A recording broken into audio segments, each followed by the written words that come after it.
So let us start now. I request all the Lotus aspirants who are in Japan to turn on your camera. Okay, we'll start now. So good afternoon, everyone. I'd like to welcome you all for this Lotus interactive session. This Lotus interactive session is a joint effort, which is an outreach effort initiated by IJSSTE and E5 research community. So actually, what this interactive session gives you to connect the students in India with the Lotus aspirants who are in Japan, who has already the experience. So this gives you actual and practical solution for finding any difficulties in applying for the Lotus program. It's not just giving you an information, but it is giving you the real experience and exposure from your immediate senior researchers. So I'd like to ask you to post if you have any new comments in the chat box so that we will try to answer as much as possible within this session.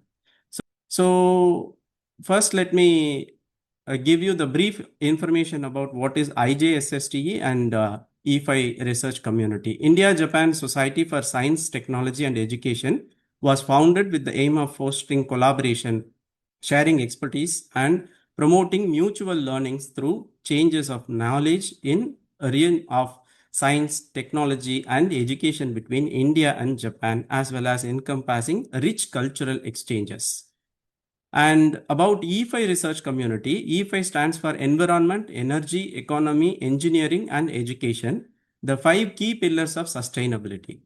E5 research community is an initiative focused on educational outreach and research awareness, especially for students and early career researchers.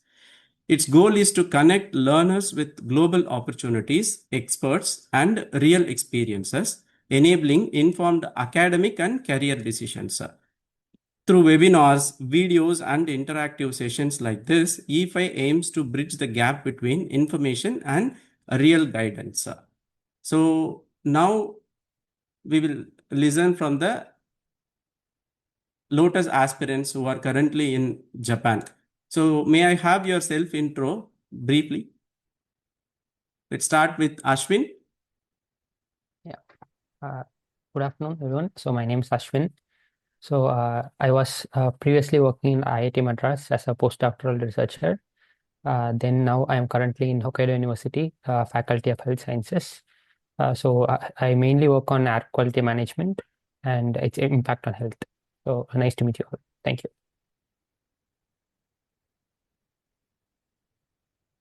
And we'll move on to Janish.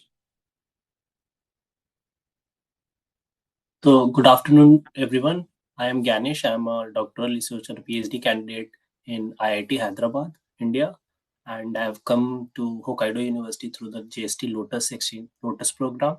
Right now, I am in Faculty of Health Sciences, Hokkaido University, and I work with genomics, genome mining. I'm trying to find different therapeutics through DNA data. So, yeah. And Pawan. Yeah, hi.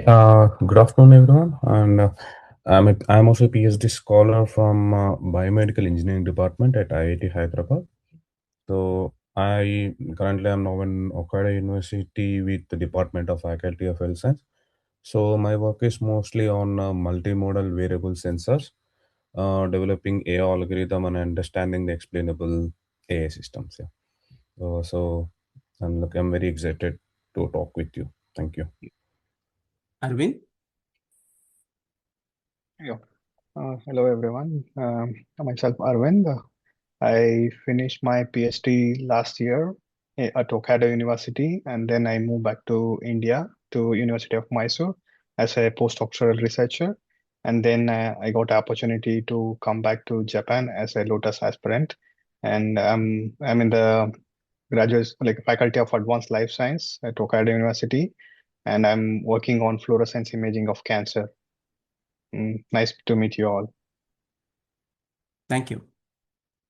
Now we will move on to the topic. So if we generally look at the questions, so there are more than 50 questions I received. If I categorize them, so I can bring it under the four different types. So I think you will have your own experience on each category.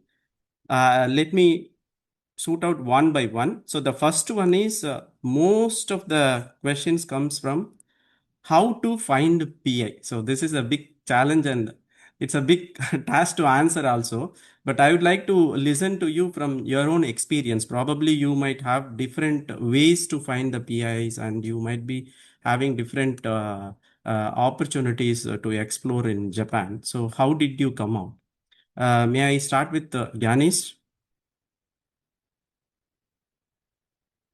For Hi everyone. So for me, the experience was a bit different because my interaction started face to face. The Japanese faculties had come to my institute for some exchange, and that is where I met the Japanese faculty and I talked to him, and then we found that we can have a collaboration through this JST program.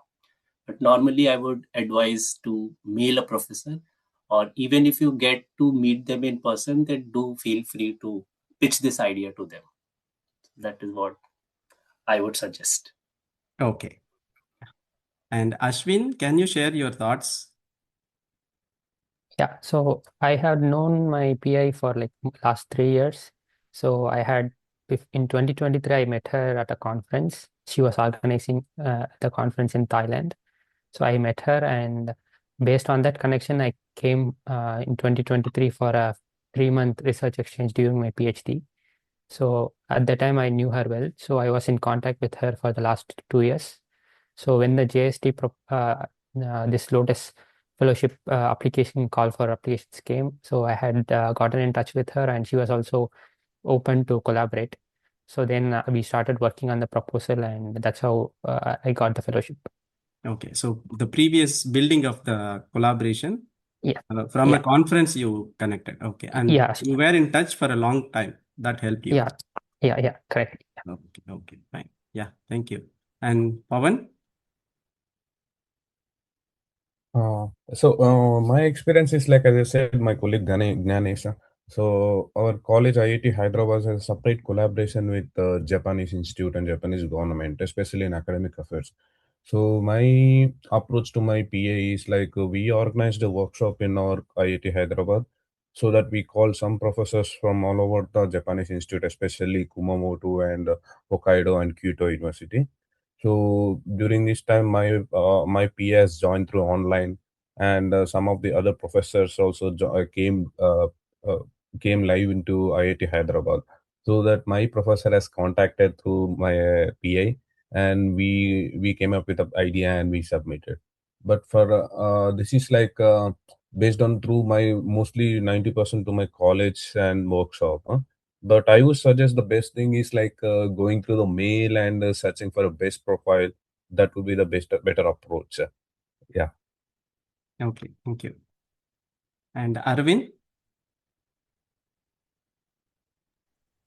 So in my case, my PA is my PhD guide actually. So as I finished my PhD, I moved to India. So then this program came to us we talked about it, and we we wanted to apply, and then we decided to apply, and then I came here as a Lotus aspirant. As soon as after finishing my PhD about 5 months, I came back to Japan. Yeah. Okay, so I think all four of you have completely different experience. And you are suggesting email. So what I'm getting the main, many comments and many suggestions. When we are emailing to the Japanese professor, we are not getting any reply. How to address this? Have you ever faced such kind of, problems? Did you have any experience to overcome this issue? Anyone? So the thing is, when approaching through the professor, the first main thing is these JST Lotus program applications is mainly processed through the two PIs. One is from Indian PI, another is Japan PI.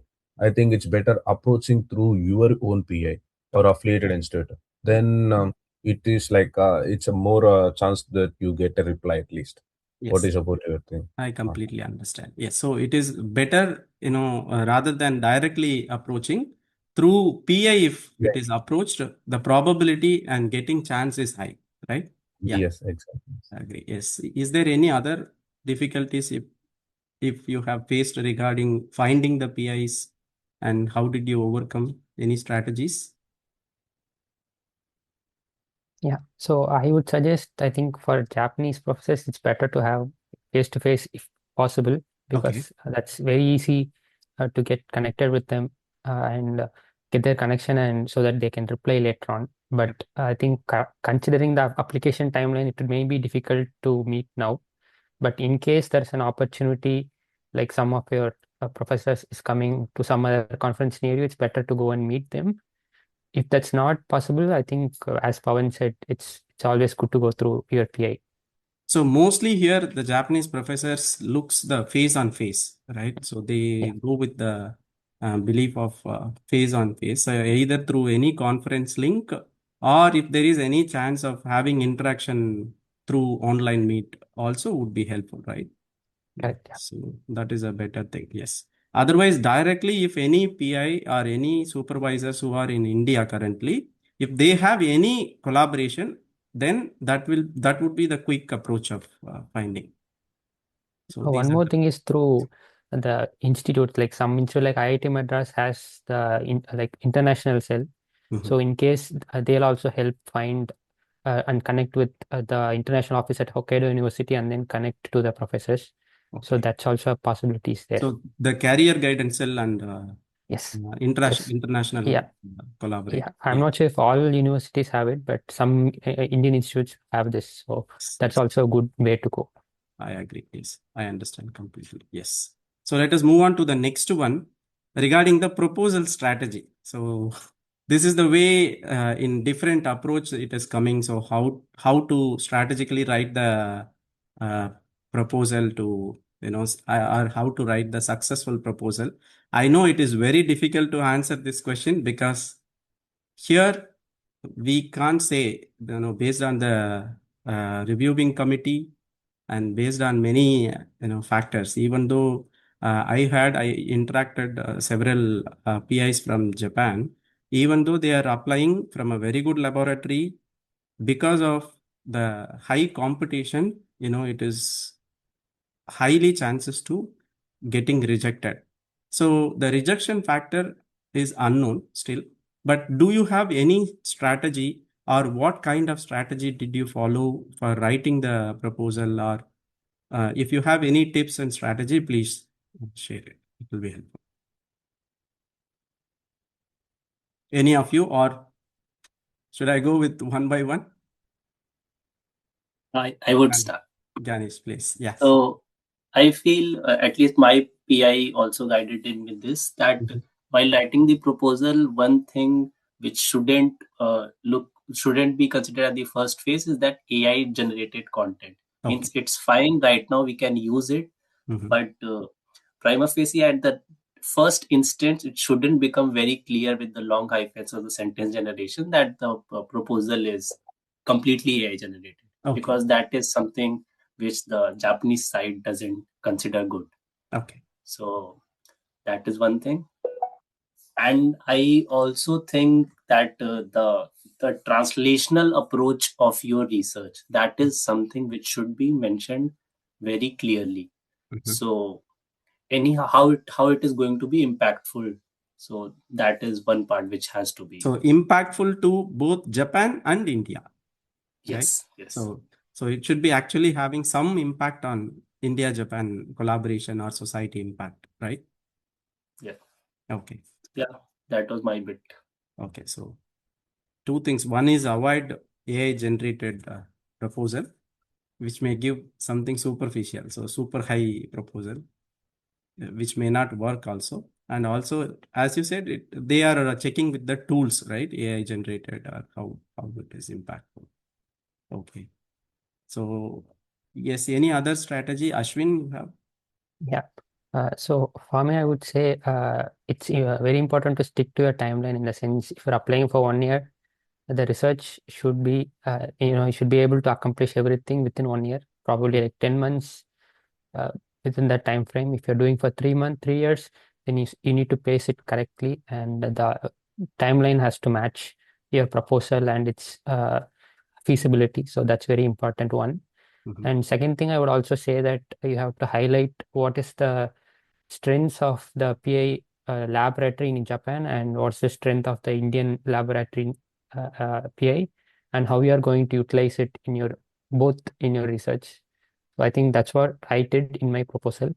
Mhm. So highlighted what I'm bringing, what my Indian PI was bringing in, Mhm. and what the Japanese PI had in her laboratory, what is her strength.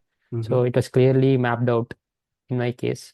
Okay. So I think that's also will be very helpful, not only in this application, but all throughout other postdoc Ye- fellowships as well. This is Yes. very important. Yes, I agree with you. Yeah, there are two strategies you followed. One is to find the strength of both the Indian professor's laboratory and the professor who is in Japan.